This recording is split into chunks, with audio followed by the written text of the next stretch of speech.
প্রিয় দর্শক, মা ইলিশ রক্ষার্থে হরিরামপুর পদ্মা নদীতে অভিযান শুরু হয়েছে।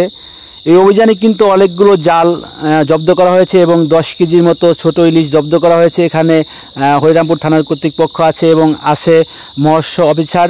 এখন আমি কথা বলবো এই মৎস্য অফিসারের সাথে যে কিভাবে এই জালগুলো জব্দ করা হলো এবং অন্যান্য বিষয় নিয়ে সাথে। আসসালামু আলাইকুম স্যার। তো আজকে যে আপনারা এই যে জালগুলো পুরালেন মা ইলিশ ধরার জন্য, এই অভিযানের জন্য, তাই না? জি জি। তো আপনার এই একটু যদি বলতেন কেন এই পুরালেন এগুলো? আচ্ছা, আপনারা সবাই অবগত আছেন যে আমাদের সারা দেশব্যাপী আমাদের মা ইলিশের প্রজনন মৌসুম আমাদের উপলক্ষে আমাদের মৎস্য প্রাণী সম্পদ মন্ত্রণালয়ের যে ঘোষিত প্রজ্ঞাপন অনুযায়ী আমাদের 4 অক্টোবর থেকে 25 অক্টোবর পর্যন্ত আমাদের সারা বাংলাদেশে নিষেধাজ্ঞা চলছে মা ইলিশের। জি স্যার। এরই পাশাপাশি আমরা আমাদের হরিরামপুর উপজেলায় আমাদের 4 তারিখ থেকে আমাদের এই কার্যক্রম শুরু হয়েছে।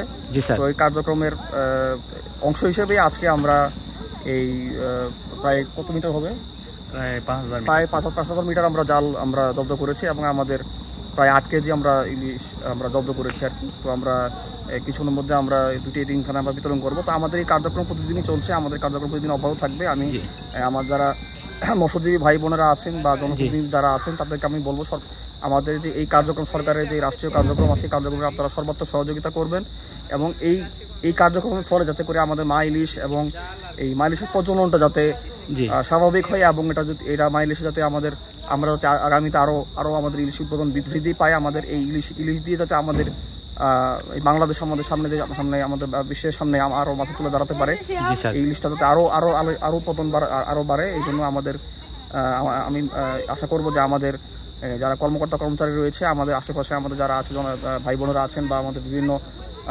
সুশীল সমাজের প্রতিনিধি যারা আছেন বা আমাদের বিভিন্ন ভাই বোনেরা আছেন তারা আমাদেরকে সর্বাত্মক সহযোগিতা করবেন আমি আশা করি। এবং যারা অসাধু জেলে যারা আছেন তাদের প্রতি আমি একটা মেসেজ দিই যে আপনারা দয়া করে এই অন্তত 22 দিন, আমাদের আরো 9 দিন আছে, আজকে চলে গেছে, আমাদের আরো 9 দিন আছে। আপনারা দয়া করে এই 9 দিন আপনারা প্লিজ আপনারা নদীতে নামবেন না। এই ইলিশ কিন্তু আপনারাই খাবেন, ইলিশ আপনাদের। এই ইলিশ বড় হলে কিন্তু আপনারাই বাজারে বেশি দামে বিক্রি করতে পারবেন। এখন যদি আপনারা এই কম দামে এগুলো বিক্রি করেন বা কম দামে আপনারা অসাধুভাবে যদি আপনারা অবৈধভাবে যদি আপনারা এগুলো করেন তাহলে কিন্তু সামনের প্রজন্ম আছে তারা কিন্তু এই মা ইলিশ চিনবে না, তখন দেখা যাবে যে ইলিশ জাদুঘরে চলে যাবে। এরকম হতে পারে, যাতে করে ইলিশ উৎপাদনটা আমরা ধরে রাখতে পারি।